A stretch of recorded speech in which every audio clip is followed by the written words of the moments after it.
नमस्कार दोस्तों, मैं हूं जसवंत पाठक। आप सभी को पॉलिटी पढ़ाने आया हूं। ये लेक्चर जो होगा हमारा आपके आर ओ एग्ज़ाम के लिए और यूपी पीसीएस के एग्ज़ाम के लिए बेहद महत्वपूर्ण होगा। इवन जहां जहां भी पॉलिटी के क्वेश्चंस आते हैं, आप सभी को यहां से बहुत ज़्यादा बेनिफिट मिलने वाला है। मैं इसमें करंट, स्टैटिक और साथ साथ में कॉन्सेप्चुअल एनालिसिस भी करूँगा। तो आइए हम पहले देखते हैं कि भारतीय राज्य व्यवस्था के बारे में। इसमें भारत के संवैधानिक विकास को सबसे पहले हम लोग पढ़ेंगे, यानी कॉन्स्टिट्यूशनल डेवलपमेंट ऑफ इंडिया। 1773 से रेगुलेटिंग एक्ट आया और इसके बाद में 1947 भारतीय स्वतंत्रता अधिनियम तक हम लोग इसको पूरा एनालिसिस करेंगे। अब इसके बाद में हम आते हैं अपने नेक्स्ट पेज पे।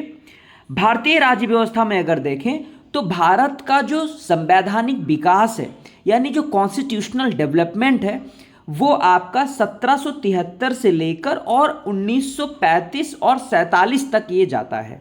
इसको हम दो पार्ट में डिवाइड करते हैं।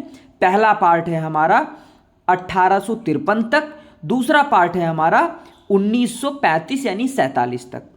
1853 तक आप देखेंगे तो इसमें कंपनी रूल कर रही है ना, कंपनी रूल कर रही है। और 1935 और 1858 से देखेंगे तो आपको ब्रिटिश क्राउन शासन काल आपको दिखाई देगा। यहाँ से ब्रिटिश क्राउन यानी जो वहाँ की रानी है, उन्होंने जो है इसका कार्यभार अपने अंडर में, वहाँ की जो गवर्नमेंट है, जो वहाँ की सरकार है, उसने अपने अंडरटेक में भारत की शासन व्यवस्था को ले लिया। 1853 तक आप देखते थे कि ईस्ट इंडिया कंपनी रूल कर रही थी। 1857 में एक बहुत बड़ा रिवॉल्ट हुआ, 1857 का महासंग्राम, जिसके बाद से 1858 का एक्ट बना। और इसके बाद में आप देखेंगे वहाँ से ऐसा लगा कि जो है भारत में असंतोष ज़्यादा आ रहा है, जिसकी वजह से क्या हुआ कि 1858 के एक्ट से जो वहाँ की गवर्नमेंट थी ब्रिटिश की, उसने सारा अपने अंडरटेक में ले लिया। अब हम आगे पेज पे चलते हैं। सबसे पहला हम लोग देखेंगे 1773 का रेगुलेटिंग एक्ट। 1773 के रेगुलेटिंग एक्ट में क्या था कि द ब्रिटिश रॉयल चार्टर 1600 यानी 1600 में एक कंपनी बनी थी, ईस्ट इंडिया कंपनी, जिसको 15 वर्षों के लिए यानी 15 सालों के लिए एक मोनोपोली दे दी गई थी कि कोई दूसरी कंपनी ब्रिटेन से, इंग्लैंड से आपके भारत में और इवन जो है दक्षिण पूर्व एशिया में यानी साउथ ईस्ट एशिया में व्यापार करने नहीं जाएगी। यानी एक तरह से एकाधिकार प्रदान कर दिया गया, मोनोपोली दे दी गई। पहली बार किसी गैर सरकारी निकाय को कानून बनाने के लिए जो है ऑफिशियली जो है अधिकृत किया गया। अब हम देखेंगे कि 1677 में क्या हुआ। तो 1677 का एक चार्टर एक्ट आया जो ईस्ट इंडिया कंपनी को अपनी करेंसी ढालने का अधिकार प्रदान करता है। ये काफ़ी बार क्वेश्चन है, पूछा गया है।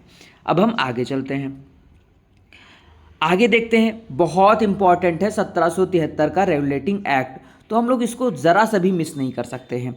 इस अधिनियम ने बंगाल के गवर्नर वॉरेन हेस्टिंग्स को बंगाल का गवर्नर जनरल बना दिया गया और बंगाल के नियंत्रण में मद्रास और बॉम्बे की जो प्रेसिडेंसी है उसको मिला लिया गया, शामिल कर लिया गया।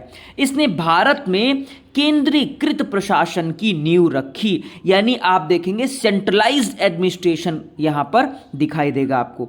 फिर आप देखेंगे कि बंगाल के गवर्नर जनरल की सहायता के लिए 4 लोगों की एक कार्यकारी परिषद यानी आप देखेंगे यहाँ पर एग्जीक्यूटिव काउंसिल फॉर्म की गई। और इसमें कौन कौन था? इसमें क्लेवरिंग थे, रिचर्ड वॉरवेल थे, कर्नल मॉनसन थे और फिलिप फ्रांसिस, यानी ये 4 लोग थे।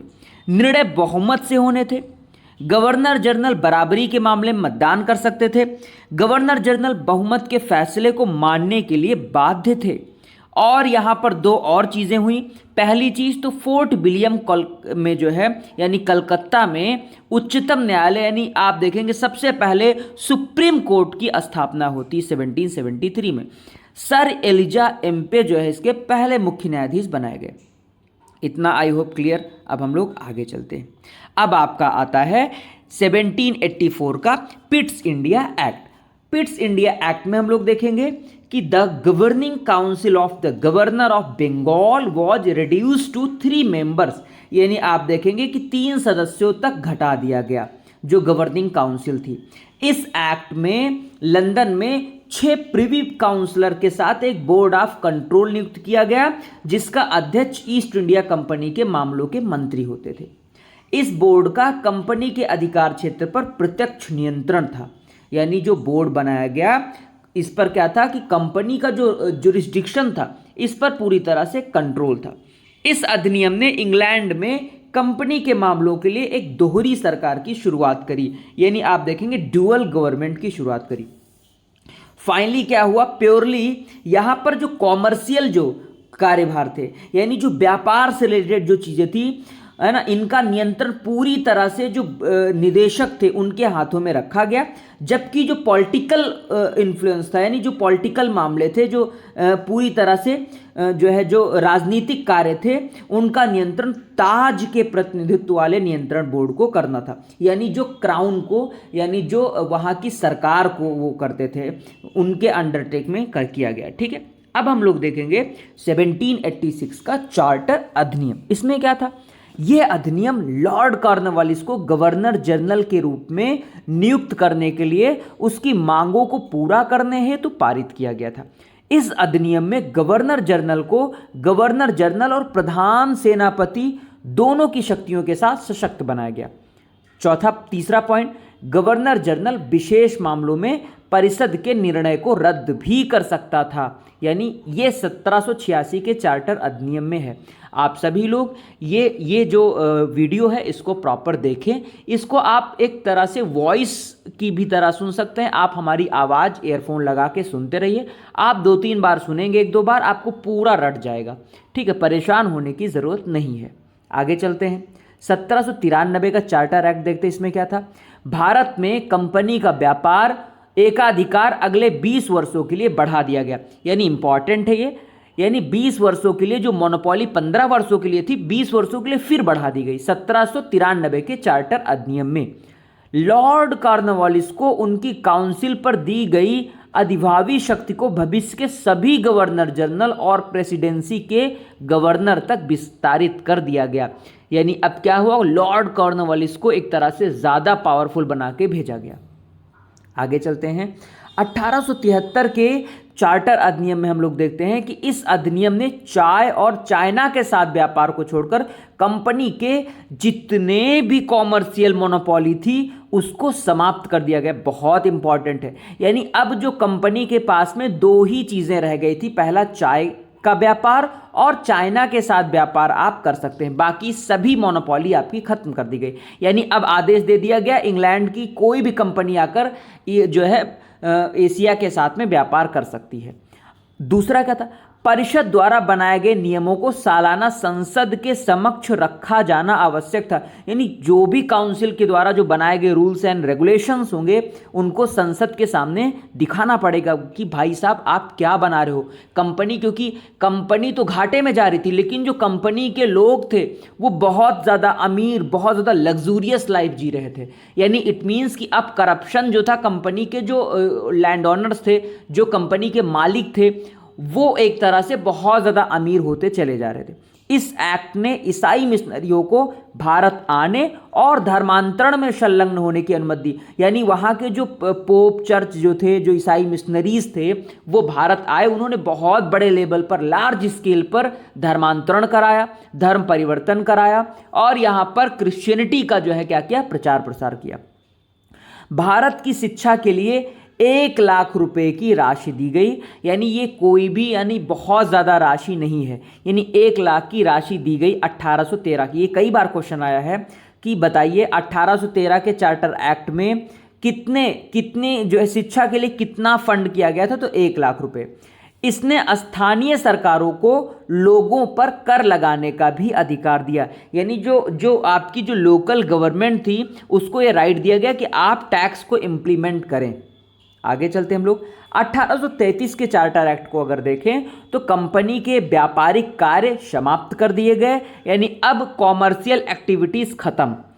दूसरा क्या था कि कंपनी और पूरी तरह से प्रशासनिक निकाय बन गई।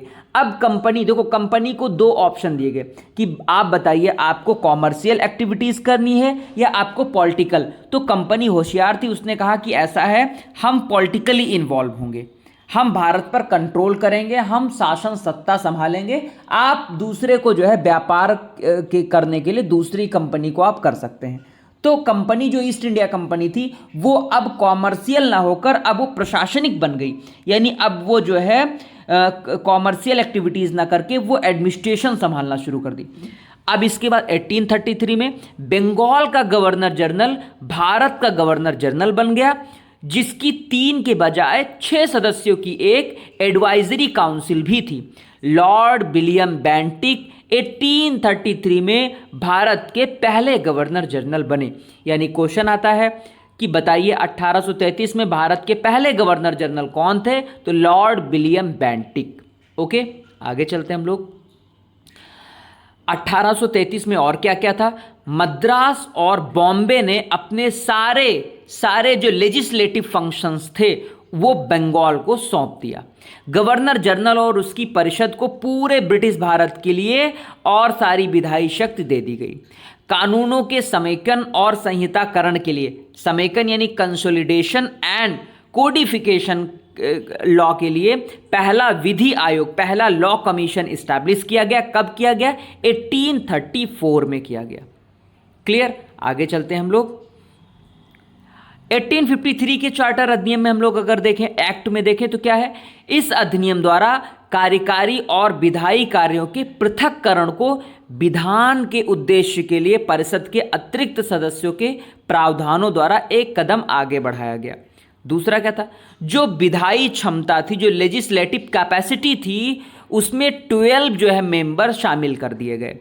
अब इसके बाद में यानी देखो आपको वर्ड से परेशान नहीं होना है, क्योंकि आप एग्ज़ाम में जब जाएंगे तो इसी तरह के थोड़े से वर्ड्स आपको मिलेंगे, इसीलिए आप थोड़ा सा वोकैबुलरी पे काम करिए। अगर आप हिंदी माध्यम के हैं तो हिंदी माध्यम की कुछ योजना, कुरुक्षेत्र ऐसी बुक्स आती हैं या न्यूज़पेपर्स आप पढ़िए, एडिटोरियल्स पढ़िए, जिससे आपको वोकैबुलरी मजबूत हो, क्योंकि एग्ज़ाम में सरल शब्द अब नहीं देखने को मिलेंगे। मैं पहले बता दूंगा, ये ट्रुथ है, ठीक है। यानी आपको जब हैवी वर्ड पढ़ने की आदत पड़ेगी तभी आप एग्ज़ाम में अच्छा कर पाएंगे। हालांकि समझने के लिए आप थोड़े मोड़े जो बुक हैं सरल शब्दों में आप पढ़ सकते हैं, लेकिन आप इससे भाग नहीं सकते। इसलिए आपको योजना, कुरुक्षेत्र और जो अच्छे जनसत्ता के जो एडिटोरियल्स आते हैं उनको आपको पढ़ने की ज़रूरत है। क्लियर? अब हम लोग आगे चलेंगे, 1853 के चार्टर अधिनियम को पढ़ेंगे। इसमें क्या था? भारतीय सिविल सेवा सभी के लिए खुली थी। अब जो नियुक्तियां थी वो प्रतियोगी परीक्षाओं के आधार पर होनी थी। अभी तक क्या था? अभी तक बिना किसी परीक्षा, बिना किसी एग्जामिनेशन के जो इंग्लैंड के जो ऑफिसर थे उन्हीं को अपॉइंट कर लिया जाता था। Second law commission was appointed. कई बार क्वेश्चन आया है कि जो दूसरा विधि आयोग है वो कब नियुक्त किया गया? तो 1853 के चार्टर अधिनियम में। क्लियर? आगे हम लोग चलते हैं। अब आपका आता है भारत शासन अधिनियम 1858। यानी अभी तक हम लोगों ने ईस्ट इंडिया कंपनी के तहत जो मतलब काम चल रहा था उसको हम लोगों ने देखा। अब ये जो 1858 के बाद से क्या होगा? पूरा जो नियंत्रण है वो किसके हाथ में आ जाएगा? वहाँ की गवर्नमेंट के। ठीक है। अब गवर्नमेंट ऑफ इंडिया एक्ट 1858 हम लोग पढ़ने जा रहे हैं। ये अधिनियम सरकार, प्रशासन, राजस्व और क्षेत्रों की शक्तियों को ब्रिटिश ताज को हस्तांतरित करने के लिए बनाया गया था। यानी अब जो भी शक्तियां थी वो किसके हाथ में चली जाएंगी? ब्रिटिश क्राउन के हाथ में चली जाएंगी। इस अधिनियम, इस एक्ट का जो ऑब्जेक्टिव है, जो उद्देश्य है, वो ईस्ट इंडिया कंपनी से शासन के अधिकार को वापस लेना था। यानी कंपनी में बहुत ज़्यादा करप्शन था, बहुत ज़्यादा फ्रॉड था, इसीलिए वहाँ के क्राउन को कोई बेनिफिट नहीं हो रहा था। यानी जो पार्लियामेंट बैठी और पार्लियामेंट में ये आवाज़ उठाई गई कि अब जो है कंपनी से सारा जो है मोनोपोली, सारा वाणिज्यिक यानी फाइनेंशियल जो एक्टिविटीज़ है, जो अभी तक ये रूल कर रहे हैं, इवन पॉलिटिकल एक्टिविटीज़, सब कुछ हम ले लेंगे। अब किसके हाथ में आ गया सारा रूल, सारा कंट्रोल? कंपनी से लेके जो है, कंपनी के हाथ से लेके अब जो है क्राउन पूरा रूल संभालेगा, यानी जो अब गवर्नमेंट है। क्लियर। आगे हम लोग चलते हैं। 1858 में क्या हुआ और क्या क्या चीज़ें हुई, क्या क्या इंपॉर्टेंट है। कंपनी ने अपनी सभी प्रशासनिक शक्तियां खो दी, यानी अभी तक तो कॉमर्शियल उनकी गई, यानी अब आप देखेंगे एडमिनिस्ट्रेशन पावर्स भी उनसे छीन ली गई। फिर इसके बाद में देखेंगे दूसरा क्या है कि संविधान के निर्माण तक इस अधिनियम के पश्चात का इतिहास सम्राट के नियंत्रण के धीरे धीरे शिथिलीकरण की ओर जो है उत्तरदायित्वपूर्ण सरकार के उत्क्रमण का इतिहास है। देखो पजल्ड होने की जरूरत नहीं है, सिंपल सा कह रहा है कि जब तक संविधान का निर्माण नहीं होता है तब तक का इतिहास जो है वो सम्राट के नियंत्रण में रहेगा और धीरे धीरे धीरे धीरे धीरे धीरे रिस्पॉन्सिबल गवर्नमेंट की तरफ ये बढ़ेगा। ठीक है, अब हम लोग आगे चलते हैं। क्या क्या है इस अधिनियम में, इसकी कुछ विशेषताएं थी, कुछ इसके जो है फीचर्स हैं उसको हम लोग देखेंगे। इस अधिनियम के द्वारा क्राउन की शक्ति का प्रयोग भारत के राज्य सचिव द्वारा किया जाना था, जिसे 15 सदस्यों की एक परिषद, जिसको भारत की परिषद इंडियन काउंसिल ऑफ इंडिया द्वारा सहायता प्रदान की जाती थी। दूसरा क्या था कि परिषद विशेष रूप से इंग्लैंड के लोगों से बनी थी। अब देखो इन लोगों ने फिर से जो है घपला करना शुरू किया, यानी जो काउंसिल थी उसमें भारतीय लोग थे ही नहीं, यानी उसमें इंग्लैंड के लोग बहुत ज़्यादा थे। राज्य सचिव जो ब्रिटिश संसद के प्रति उत्तरदायी था, एक कार्यकारी परिषद द्वारा सहायता प्राप्त गवर्नर जनरल के माध्यम से भारत पर शासन करता था। आगे हम लोग देखेंगे क्या था इसमें और अगर हम लोग थोड़ा डेप्थ में जाएं तो इसमें था कि देश का प्रशासन न केवल एकात्मक था बल्कि कठोर रूप से सेंट्रलाइज भी था, यानी जो आप देखेंगे यहाँ का जो एडमिनिस्ट्रेशन था वो पूरी तरह से क्राउन के हाथ में था, यूनिटरी था और सेंट्रलाइज था, यानी किसी भी तरह से लोकल जो गवर्नमेंट थी उनके अंडरटेक में वो कोई भी चीज़, कोई भी रूल, कुछ भी नहीं वो अपने मन से कर सकते थे। हालांकि राज्य क्षेत्र प्रांतों में बटे हुए थे और प्रत्येक के शीर्ष पर यानी एक उनका भी सुप्रीम, उनके ऊपर भी कुछ लोग थे, है ना, एक राज्यपाल यानी गवर्नर या लेफ्टिनेंट गवर्नर और उसकी काउंसिल थी। लेकिन प्रोविंशियल गवर्नमेंट यानी प्रांतीय जो सरकारें हैं, जो लोकल गवर्नमेंट जिनको कहते हैं, भारत सरकार की एजेंट मात्र, यानी उसके पास में कोई भी आप देखेंगे किसी भी तरह का राइट्स नहीं था, कार्यों का कोई जो है पृथक्करण नहीं था, यानी किसी भी तरह का सेपरेशन नहीं था। जो पावरफुल था वो बहुत ज़्यादा पावरफुल था।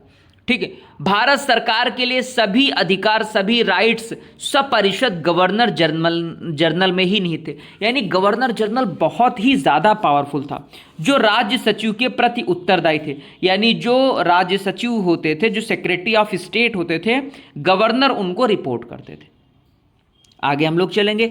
1858 में क्या था, भारतीय प्रशासन पर राज्य सचिव का पूरा नियंत्रण था, यानी जो भी कंट्रोल होता था, जो भी भारत में जो भी एक्टिविटीज, पॉलिटिकल एक्टिविटीज होती थी, वो किसके अंडरटेक में थी, वो थी राज्य सचिव यानी सेक्रेटरी ऑफ स्टेट। अगला पॉइंट है कि प्रशासन का संपूर्ण तंत्र अधिकार तंत्र था, यानी आप देखेंगे एडमिनिस्ट्रेशन वॉज ब्यूरोक्रेटिक, जिसका भारत की जनता की राय से कोई लेना देना नहीं था, यानी भारत की जनता और ज़्यादा परेशान ही हो रही थी। क्लियर, इतना आई होप समझ में आया होगा आप सभी को। तो प्लीज़ अगर समझ में आ रहा है तो इसको शेयर कर दें, है ना, ताकि हमें भी थोड़ा सा मोटिवेशन मिले और मैं अच्छे अच्छे वीडियोस आप सभी के लिए लेके आऊँ, और मैं फालतू बकवास करने की बजाय आप सभी को मैं अच्छे अच्छे पॉइंट्स देता रहूं, जिससे आपका एग्ज़ाम बहुत ही जल्दी निकल जाए, बहुत ही आसानी से निकल जाए, यानी आपको क्रीम चीज़ें मैं देता रहूँगा।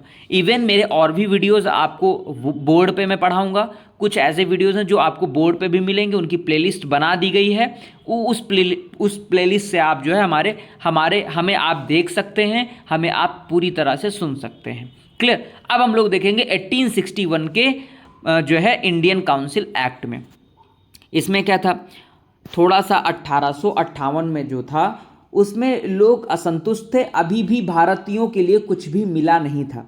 1861 में लोक प्रतिनिधित्व के तत्व का चुटकी भर समावेश किया, यानी बहुत ही कम, grain of popular element in सोफार। ठीक है, इसमें क्या था, इसमें यह था कि गवर्नर जनरल की कार्यकारी परिषद में उस समय जब परिषद विधान परिषद के रूप में विधायी कार्य करेगी तो कुछ अतिरिक्त गैर सरकारी सदस्य जो है शामिल कर लिए जाएंगे। यानी गैर सरकारी यानी नॉन ऑफिशियल मेंबर्स को भी जो है जगह मिल जाएगी। अब जो थोड़ा नेता टाइप के होंगे, जो भारतीय जो है थोड़ा सा नेता लीडर्स होंगे, ऐसे जो है लोकल उनको, कि ताकि भारत में असंतोष पैदा ना हो। क्योंकि आपने देखा कि असंतोष पैदा हुआ तभी 1857 का इतना बड़ा रिवॉल्ट हुआ। एक तरह से आप देखेंगे सेफ्टी वॉल्व थ्योरी लगाई जा रही है ना। सदस्यों को नाम निर्दिष्ट किए जाते थे, उनका कार्य विशेष रूप से विधायी प्रस्तावों पर विचार करने तक ही सीमित था। वे प्रशासन की आलोचना कर ही नहीं सकते थे, यानी अगर प्रशासन एडमिनिस्ट्रेशन कुछ भी गलत कर रहा है तो उसको क्रिटिसाइज नहीं कर सकते थे। अब हम लोग देखेंगे 1861 में और क्या क्या था। भारत सरकार में पोर्टफोलियो प्रणाली, विभागीय प्रणाली शुरू की गई। ठीक है, बॉम्बे और मद्रास प्रेसिडेंसी की विधायी शक्तियों को बहाल कर दिया गया। इस अधिनियम ने पहली बार स्थानीय लोगों को कानून बनाने की प्रक्रिया में शामिल किया। अब भारतीय लोग भी विधान परिषद के सदस्य बन सकते थे। 1862 में वायसराय लॉर्ड कैनिंग ने 3 भारतीयों को अपनी विधान परिषद में रखा। ये बहुत ही इंपॉर्टेंट क्वेश्चन है, बहुत ज़्यादा इंपॉर्टेंट है, पूछ लेगा। बताइए 1862 में लॉर्ड कैनिंग ने किन 3 भारतीयों को अपनी विधान परिषद में, अपनी लेजिस्लेटिव काउंसिल में रखा था? तो पहला बनारस के राजा थे, पटियाला के महाराजा और सर दिनकर राव। ये 3 लोग थे, बनारस के राजा, पटियाला के महाराजा और सर दिनकर राव। क्लियर। अब हम लोग पढ़ेंगे 1892 के इंडियन काउंसिल एक्ट के बारे में। भारतीय तथा प्रांतीय विधान परिषदों के बारे में 2 सुधार किए गए। पहला, भारतीय परिषद में शासकीय सदस्यों का बहुमत रखा गया, परंतु गैर सरकारी सदस्य बंगाल चैम्बर और कॉमर्स तथा प्रांतीय विधान परिषद द्वारा नाम निर्देशित होने लगे। प्रांतीय परिषदों के गैर सरकारी सदस्य स्थानीय निकायों द्वारा नाम निर्दिष्ट किए जाने लगे, जैसे विश्वविद्यालय, जिला बोर्ड और नगर महापालिका। क्लियर। ये बहुत ज़्यादा इतना इंपॉर्टेंट आपका अधिनियम नहीं है। 1892 में क्या था? परिषदों को बजट पर विचार विमर्श करने तथा कार्यपालिका से प्रश्न पूछने की शक्ति दी गई। ये इंपॉर्टेंट है, बजट पर विचार विमर्श करने और कार्यपालिका से प्रश्न, यानी जो एग्जीक्यूटिव है उससे आप क्वेश्चंस कर सकते हैं। हालांकि ये बजट पर मतदान नहीं कर सकते थे एवं पूरक प्रश्न भी नहीं पूछ सकते थे, यानी अगर उनको लगता था कि ये बजट गलत पेश किया जा रहा तो उस पर कोई भी क्वेश्चन नहीं कर सकते थे, जैसे आपकी बजट में क्वेश्चन आर भी है। लेकिन 1892 में परिषद के 24 मेंबर में केवल 5 भारतीय थे, यानी मुट्ठी भर नाम मात्र के भारतीय रखे गए थे, ताकि लोगों में असंतोष न जाहिर हो, लोगों के अंदर रोष न हो और लोगों को ये लगे कि ईस्ट इंडिया कह रहा हूँ, जो ब्रिटिश है वो हमारे अच्छे के लिए सुन रहे हैं, हमारा काम कर रहे हैं, इसलिए उन्होंने मुट्ठी भर 5 भारतीय रखे थे। क्लियर। तो आज के लिए इतना ही रखते हैं, नेक्स्ट वीडियो में हम इसके आगे कंटिन्यू करेंगे। Thank you class. हमारे इस चैनल को सब्सक्राइब करें और शेयर करें। Bye bye.